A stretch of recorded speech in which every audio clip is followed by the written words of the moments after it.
നമസ്കാരം. അമ്മ നമ്മുടെയൊക്കെ മനസ്സിൽ നല്ല ഓർമ്മകൾ മാത്രം തരുന്ന ഒരാളാണ് അമ്മ. അതിൽ നിന്നും വ്യത്യസ്തയായ ഒരു അമ്മയെ ഞങ്ങൾ കണ്ടു. വർഷങ്ങൾക്ക് മുമ്പ് നടന്ന ഒരു സംഭവമാണ്.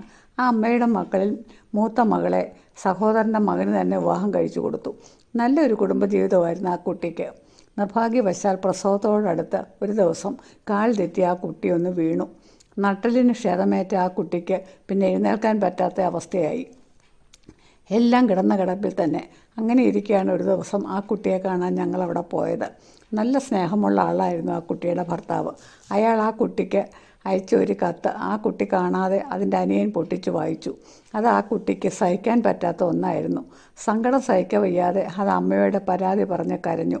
അനിയനെ വഴക്ക് പറയും എന്ന് കരുതിയ ഞങ്ങൾ അമ്മയുടെ വാക്കുകൾ കേട്ട് ഞെട്ടിപ്പോയി. അമ്മ ആ മകളോട് പറഞ്ഞ വാക്കുകൾ ഇതായിരുന്നു: മിണ്ടാതെ അവിടെങ്ങാനും കിടന്നോ, ഇനിയിപ്പോൾ അവൻ്റെ കത്ത് വായിച്ചിട്ട് എന്ത് കിട്ടാനാ.